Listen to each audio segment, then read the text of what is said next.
मित्रों नमस्कार। मैंने विष्णु की माया के ऊपर पहले एक एपिसोड दिया था। अब मैं दूसरी एक एपिसोड में और ये तैयार कर रहा हूँ कि हम मोक्ष की अवधारणा को लिए हुए रहते हैं। सनातनियों में सबसे बड़ा वो है कि हमें मोक्ष की प्राप्ति हो जाए और हम लगातार उसके लिए प्रयास करते रहते हैं। परंतु मोक्ष नहीं होते हुए हम नाना प्रकार के परेशानियों में फंसते जा रहे हैं और जिस प्रकार से जो चेतनाएँ हैं, इन चेतनाओं का दमन किया जा रहा है। यदि हम बात करें भगवान विष्णु के चेतना वाली बातों की, तो आज भगवान विष्णु ने ही अब्राहम को धर्म को प्रोत्साहन दिया और उनको आगे बढ़ाया और उनको हमसे श्रेष्ठ बताया।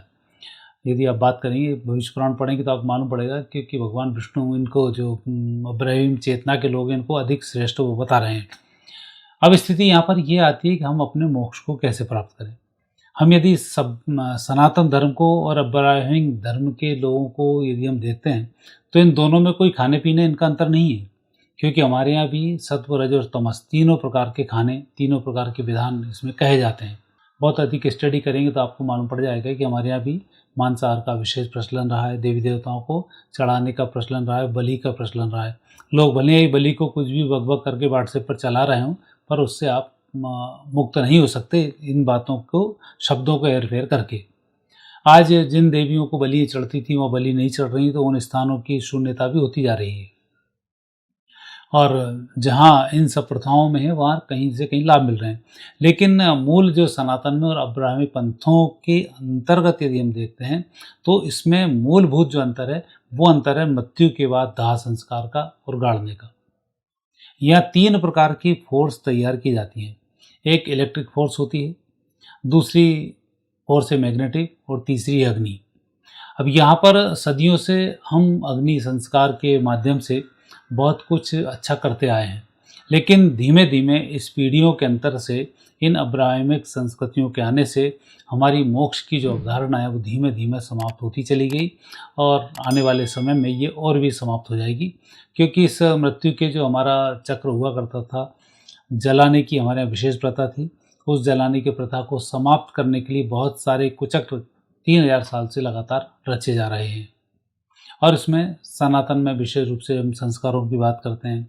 संस्कारों में कुछ नहीं है, लोग आडंबरों में फंस रहे हैं। महिलाओं को हमारे यहाँ पर एक सम्मान दिया जाता था, लेकिन सम्मान के बीच में मर्यादाएं भी होती थी कि महिलाओं को क्या कार्य करने हैं, पुरुषों को क्या कार्य करने हैं। लेकिन हमारी जो सनातन संस्कृति है इसको नष्ट करने के लिए अंग्रेज़ों ने, मुस्लिमों ने इतने सारे अत्याचार किए, लेकिन वो नष्ट नहीं कर पाए। अंत में अंग्रेज़ों के हाथ जाने के बाद भारत जब आज़ाद हुआ तब उनको समझ में आया कि भारत को हम गुलाम नहीं बना पाए, क्योंकि हमने यहाँ की महिलाओं को स्वतंत्र छोड़ रखा था और हमारे सनातन के जो मूलभूत सिद्धांत है वो यहाँ की महिलाओं के पास थे। उन्होंने फिर इन मूलभूत सिद्धांतों से छेड़खानी करने के लिए पढ़ाई का एक नया सिलसिला छोड़ा कि महिलाएं पढ़ेंगी, महिलाएं सर्विस करेंगी, महिलाएं आगे आएंगी, महिलाएं देश से हटेंगी और महिलाएं अपने परिवार को छोड़कर अकेली अकेली रहना शुरू करेंगी। और उन्होंने एक संस्कृति डेवलप की, उसको देखा देख हम उसके पीछे चलते चले गए। अंग्रेजी संस्कृति आई, हमने लड़कियों को पढ़ाना शुरू किया, हमने उनको आगे बढ़ाना शुरू किया और अंत में उनकी जो मूलभूत चेतना होती थी एक परिवार को संभाल कर चलने की, परिवार से देश संभलता था, वो चेतना नष्ट भ्रष्ट होना शुरू हुई और चेतना को यहाँ तक पहुँचा दिया कि अब महिलाएं बांझ हो चुकी हैं। मैक्सिमम स्थिति अभी ये बन रही है कि अभी मेडिकल में आप जाके देखें 22-23 साल की बच्चियों के पीरियड्स बंद हो रहे हैं। 30-35 साल बाद बच्चों को पैदा करने की प्रथा अब नई डेवलप हो रही है, जिसमें कि कोई ना कोई विकलांगता आ रही है। संतान उत्पत्ति की सबसे सही उम्र साइंस के अनुसार भी देखी जाए तो 20 वर्ष से लेकर 26 वर्ष तक की मानी जाती है, जो उत्तम संतानों को देती है। इब्राहिम पंथ के लोग उस समय में अपनी संतानों को पैदा कर लेते हैं और सनातन के लिए वो गाइडलाइन बदल दी गई है। महिलाएं, लड़कियां आएंगी, पढ़ेंगी, सर्विस के चक्कर में पढ़ेंगी, फिर खुद मकान के, गाड़ी के चक्कर में पढ़ेंगी, बड़े परिवार ढूंढेंगे और ऐसे करते करते स्थिति ये होती है कि शादी होती नहीं है और हुई तो 35-40 साल में होती है, तो जिनके बच्चे पैदा होंगे तो आप समझ सकते हैं मानसिक रूप से विकलांग ही होंगे, हाथ पैर से विकलांग होंगे या कहीं ना कहीं कोई ना कोई कमी उनमें अवश्य होगी। तो सनातन पर इस प्रकार से प्रहार किए जाते रहे। सनातन की जो मूल भावना है वो भावना मोक्ष तक कैसे जाती है। हम मोक्ष की बात करते हैं, हम जब अपने धर्म संस्कारों की बात करते हैं तो हम ले आते हैं सतयुग, द्वापर युग, त्रेता युग। वो सामने वाला व्यक्ति लेके आता है जन्नत से आता है, जन्नत में यहाँ जन्म लेता है, जन्म लेने के बाद वो जहन्नुम में जाता है और फिर उसके बाद जाके वापस उसकी स्थिति बदल जाती है। इस तरह से ये चलते हुए जब इस प्रकार की जो चेतना होती है जिनको गाड़ा जाता है, तो चेतना से मुक्त नहीं हो पाते हैं और मैग्नेटिक फील्ड में वो पहुंच जाते हैं। और विष्णु के मैग्नेटिक फील्ड में पहुंचने का मतलब है माया के अधीन हो जाना। और जब ये माया के अधीन होते हैं तो लगातार इनकी संख्याएं बढ़ती रहती हैं। और जब सनातन के अनुसार दाह संस्कार किया जाता है तो उसमें चेतना हमारी ऊपर बलवती होकर पहुंच जाती है। और यही कारण है कि आज इन पंथों की पॉपुलेशन लगातार बढ़ती जा रही है और हमारी पॉपुलेशन कम हो रही है। लेकिन परिस्थिति इसमें ये कि हम ऐसी परिस्थिति में करें क्या और बचें क्या और समझें क्या। क्योंकि हम जब विष्णु की माया के अधीन होते हैं तो हम ठुकते हैं, पिटते हैं, कन्वर्सन होता है, परेशानी बहुत बढ़ती है। क्योंकि विष्णु सिर्फ एक बात उनकी माया बोलती है कि इंतज़ार करो, कल की आएंगे, इंतज़ार करो, भगवान निपट लेंगे, आपको करने की आवश्यकता नहीं है। तो यहाँ हम हाथ पे हाथ रख कर बैठे जाते हैं और हमारी जो एक मूल चेतना है वो चेतना को कम कर दिया जाता है। और वहीं अब्राहिम पंथों में माया का प्रभाव नहीं होता है, वो लूटना, नरसंहार करना, इस प्रकार से उनके यहाँ मूलभूत सिद्धांत होते हैं। क्योंकि नरसंहार करना, कन्वर्सन करना वो इसलिए ही किया जाता है कि उनकी किताब में लिखा हुआ है इतनी बुरी मौत दो कि उनकी रूह कांप जाए। जब रूह कांप जाएगी तो अग्नि संस्कार का भी उस पर असर नहीं होगा और वापस वो यहाँ पर जन्म लेगी और घबरा घबरा कर घूमेगी।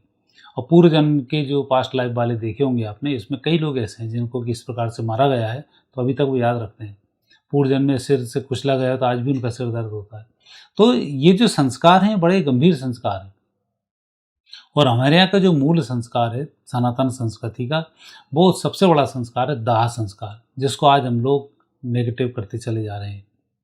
दाह संस्कार का पहले जब दाह संस्कार ना हो तो समाजवादी संगठन और दुनियावादी के जो संगठन होते हैं वो अग्नि को लगाकर लकड़ियों को बचाने की बात करते हैं कि इसमें जंगलों को बचाया जाए, जबकि सीमेंट के कंक्रीट के जंगल खड़े किए जा रहे हैं और उनमें लगातार इन पेड़ पौधों को काटकर उनको नष्ट किया जा रहा है।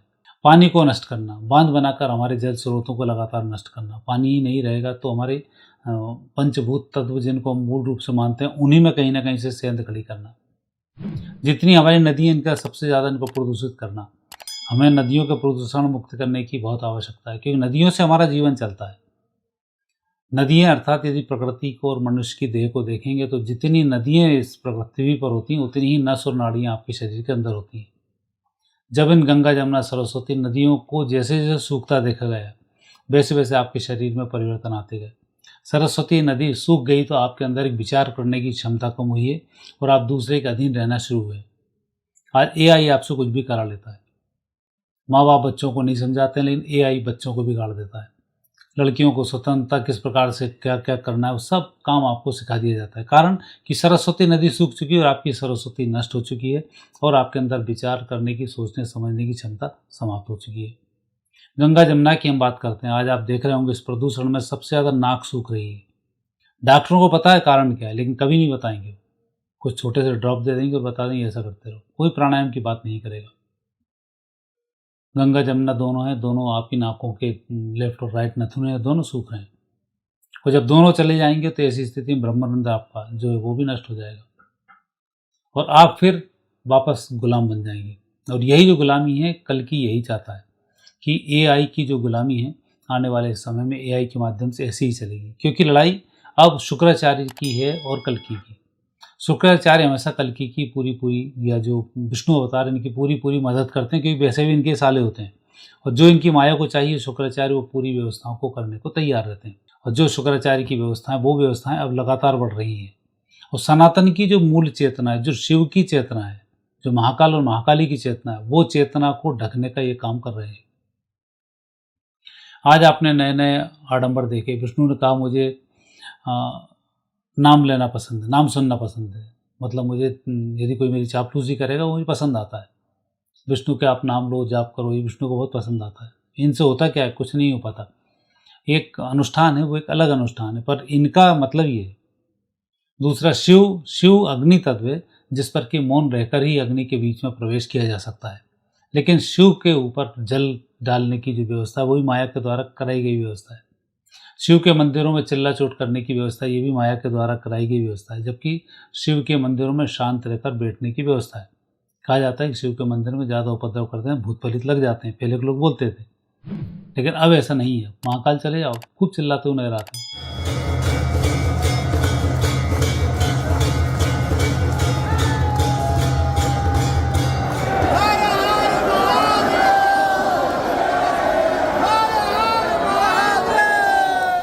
तो जो शिव की मूलभूत चेतना है, वो चेतना है मौन में, और वो चेतना है अग्नि में।